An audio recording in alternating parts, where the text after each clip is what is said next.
નમસ્કાર દોસ્તો, જય હિન્દ એન્ડ લક્ષ્યમ એકેડેમીમાં આપ સૌનું હાર્દિક સ્વાગત છે આપણા આજના સેશનમાં। તો સર, હવે અહીંયા ગૌણ સેવા પસંદગી મંડળ એટલે કે સીસીઈ જે એમણે પરીક્ષા લીધી હતી ગ્રુપ એ અને ગ્રુપ બી માટે 100 માર્કની આ પરીક્ષા હતી। આ જે પરીક્ષા છે એની અંદર આ પરીક્ષાનું જે પૂર્ણાહુતિ 21 તારીખે જે છે 20 તારીખે એની જે છે પૂર્ણાહુતિ થઈ। 20/5 દરમિયાન આની આખી પૂર્ણાહુતિ થઈ। ત્યાર પછી સીધો પ્રશ્ન ઉભો થાય કે સર હવે આપણે આન્સર શીટ જોવી હોય તો થોડા જ સમય પહેલા ગૌણ સેવા પસંદગી મંડળ દ્વારા આન્સર શીટ તમે તમારી કેવી રીતે જોઈ શકો એના ઉપર પણ તમને એક અપડેટ છે ચોક્કસથી આપ્યું અને એ અપડેટને લઈ અને આપણે લક્ષ્યમ એકેડેમીના પ્લેટફોર્મ ઉપર આપણે વાત પણ કરી। તો સર હવે બીજો પ્રશ્ન એ ઉભો થાય કે આ જે આન્સર કી જે છે એ આન્સર કી ની અંદર પ્રોવિઝનલ આન્સર કી બરાબર એ મૂકવામાં પણ હવે આવી ગઈ છે બરાબર। આજે અહીંયા આ પ્રોવિઝનલ આન્સર કી છે જે પણ તમારું પેપર છે એના પ્રોવિઝનલ આન્સર કી મૂકવામાં આવી ચૂકી છે। આ પ્રોવિઝનલ આન્સર કી જે છે તમે જોઈ લેજો, તમારા આન્સર જે છે સરખાવી લેજો અને માની લ્યો કે એમાં તમારો આન્સર જે છે એ એવું લાગે છે કે ભાઈ અહીંયા આ ખોટો છે, પ્રોવિઝનલ આન્સર કી જે છે એ ખોટી છે, તો તમે ચોક્કસથી એની સામે ઓનલાઈન વાંધા અરજી જે છે કરવાની રહેશે।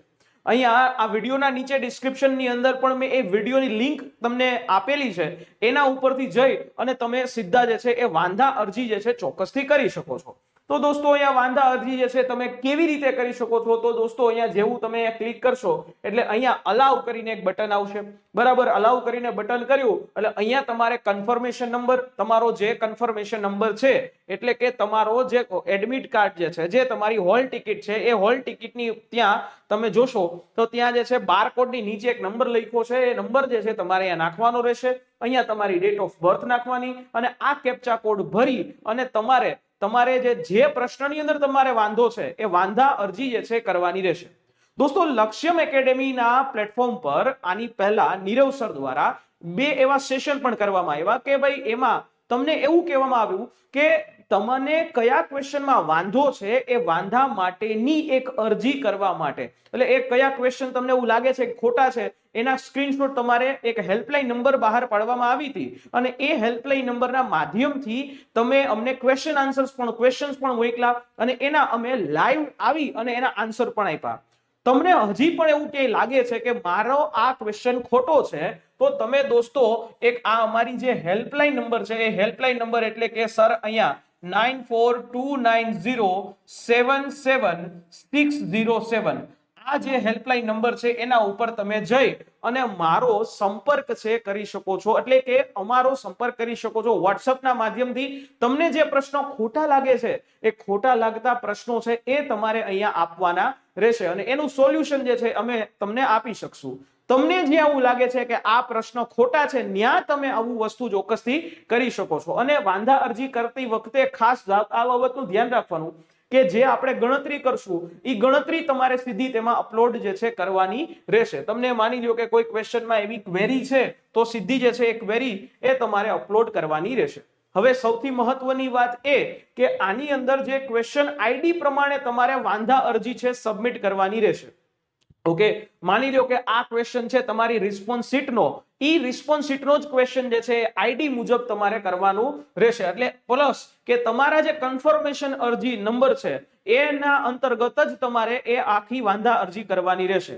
એટલે કે દરેક ઉમેદવાર જે પણ ઉમેદવારે સીસીઈ ની અંદર પરીક્ષા આપી છે એક વખત એને રિસ્પોન્સ શીટ છે એને જોઈ લેવી પડશે। ઈ રિસ્પોન્સ શીટ જોઈ લીધી એના બાદ એમણે આવી રીતે આ વાંધા અરજી કરવાની રહેશે બરાબર। હવે આ વાંધા અરજી જે છે ક્યાં સુધી છે સર? આ વાંધા અરજી જે છે એ 17/6 સુધી 17/6/2023 17 તારીખ સુધી, એટલે આમ જોવા જાવ તો તમારા માટે 10 દિવસ છે। આ 10 દિવસની અંદર એનું સોલ્યુશન સાથેની વાંધા અરજી કરશો, જે વાંધા અરજી વેલિડ હશે એને માન્ય રાખવામાં આવશે અને એની પ્રોવિઝનલ આન્સર કી મુજબ એમાં આન્સર જે છે એ રિવાઇઝ થશે અને ફાઇનલ આન્સર કી તમને આપવામાં આવશે। તો આવી રીતે દોસ્તો તમે આ વાંધા અરજી કરી શકો છો અને જો તમારે કાંઈ પણ ક્વેશ્ચન હોય તો અમારી જે હેલ્પલાઇન નંબર 9429077607 ઉપર તો આપણે વાત કરીએ જ છીએ, એના ઉપર તમે WhatsApp મેસેજથી તમારા જે સ્ક્રીનશોટ જે છે એ મોકલી શકો છો અને આન્સર જે છે અમે તમને આપવાની પૂરી કોશિશ જે છે ચોક્કસથી કરશું। અને ખાસ આ લક્ષ્યમ એકેડેમીના આ જે પ્લેટફોર્મને દોસ્તો લાઈક, શેર અને સબસ્ક્રાઇબ ચોક્કસથી કરી દેજો, અને જો તમને ઠીક લાગે તો તમારા મિત્રો સાથે પણ શેર કરજો. મળીએ છીએ નેક્સ્ટ અવાજ વિડીયોની સાથે. ત્યાં સુધી મને રજા આપશો. જય હિન્દ એન્ડ જય ભારત.